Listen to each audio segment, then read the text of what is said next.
Chapitre 12. En ce temps-là, Jésus traversa des champs de blé un jour de sabbat. Ses disciples, qui avaient faim, se mirent à arracher des épis et à manger. Les pharisiens, voyant cela, lui dirent: Voici, tes disciples font ce qu'il n'est pas permis de faire pendant le sabbat. Mais Jésus leur répondit: N'avez-vous pas lu ce que fit David, lorsqu'il eut faim, lui et ceux qui étaient avec lui? Comment il entra dans la maison de Dieu, et mangea les pains de proposition, qu'il ne lui était pas permis de manger, non plus qu'à ceux qui étaient avec lui, et qui étaient réservés aux sacrificateurs seuls? Ou, n'avez-vous pas lu dans la loi que, les jours de sabbat, les sacrificateurs violent le sabbat dans le temple, sans se rendre coupables? Or, je vous le dis, il y a ici quelque chose de plus grand que le temple. Si vous saviez ce que signifie « je prends plaisir à la miséricorde, et non au sacrifice », vous n'auriez pas condamné des innocents. Car le Fils de l'homme est maître du sabbat. Étant parti de là, Jésus entra dans la synagogue. Et voici, il s'y trouvait un homme qui avait la main sèche. Ils demandèrent à Jésus: a-t-il permis de faire une guérison les jours de sabbat?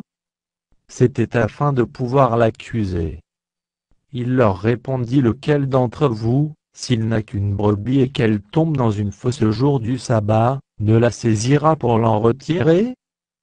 Combien un homme ne vaut-il pas plus qu'une brebis? Il est donc permis de faire du bien les jours de sabbat. Alors il dit à l'homme: étends ta main. Il l'étendit, et elle devint saine comme l'autre. Les pharisiens sortirent, et ils se consultèrent sur les moyens de le faire périr. Mais Jésus, l'ayant su, s'éloigna de ce lieu. Une grande foule le suivit. Il guérit tous les malades. Et il leur recommanda sévèrement de ne pas le faire connaître, afin que s'accomplisse ce qui avait été annoncé par Ésaïe, le prophète. Voici mon serviteur que j'ai choisi, mon bien-aimé en qui mon âme a pris plaisir. Je mettrai mon esprit sur lui, et il annoncera la justice aux nations. Il ne contestera point, il ne criera point, et personne n'entendra sa voix dans les rues. Il ne brisera point le roseau cassé, et il n'éteindra point le lumignon qui fume, jusqu'à ce qu'il ait fait triompher la justice. Et les nations espéreront en son nom. Alors on lui amena un démoniaque aveugle et muet, et il le guérit, de sorte que le muet parlait et voyait. Toute la foule étonnée disait: n'est-ce point là le fils de David? Les pharisiens, ayant entendu cela, dirent: cet homme ne chasse les démons que par Béelzébul, prince des démons. Comme Jésus connaissait leurs pensées, il leur dit: tout royaume divisé contre lui-même est dévasté, et toute ville ou maison divisée contre elle-même ne peut subsister. Si Satan chasse Satan, il est divisé contre lui-même, comment donc son royaume subsistera-t-il? Et si moi, je chasse les démons par Béelzébul, vos fils, par qui les chassent-ils? C'est pourquoi ils seront eux-mêmes vos juges. Mais, si c'est par l'Esprit de Dieu que je chasse les démons, le royaume de Dieu est donc venu vers vous. Ou, comment quelqu'un peut-il entrer dans la maison d'un homme fort et piller ses biens, sans avoir auparavant lié cet homme fort? Alors seulement il pillera sa maison. Celui qui n'est pas avec moi est contre moi, et celui qui n'assemble pas avec moi disperse. C'est pourquoi je vous dis: tout péché, et tout blasphème sera pardonné aux hommes, mais le blasphème contre l'Esprit ne sera point pardonné. Quiconque parlera contre le Fils de l'homme, il lui sera pardonné, mais quiconque parlera contre le Saint-Esprit, il ne lui sera pardonné ni dans ce siècle ni dans le siècle à venir. Vous dites que l'arbre est bon et que son fruit est bon, vous dites que l'arbre est mauvais et que son fruit est mauvais, car on connaît l'arbre par le fruit.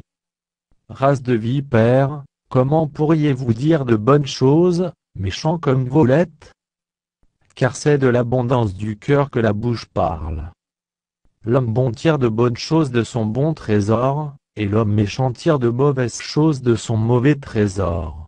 Je vous le dis au jour du jugement, les hommes rendront compte de toute parole vaine qu'ils auront proférée.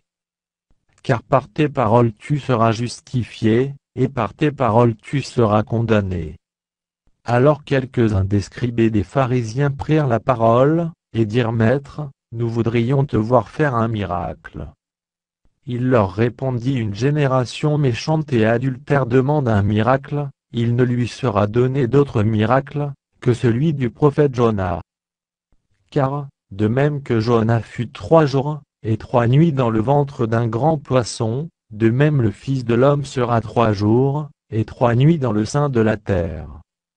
Les hommes de Ninive se lèveront, au jour du jugement, avec cette génération et la condamneront, parce qu'ils se repentirent à la prédication de Jonas, et voici, il y a ici plus que Jonas.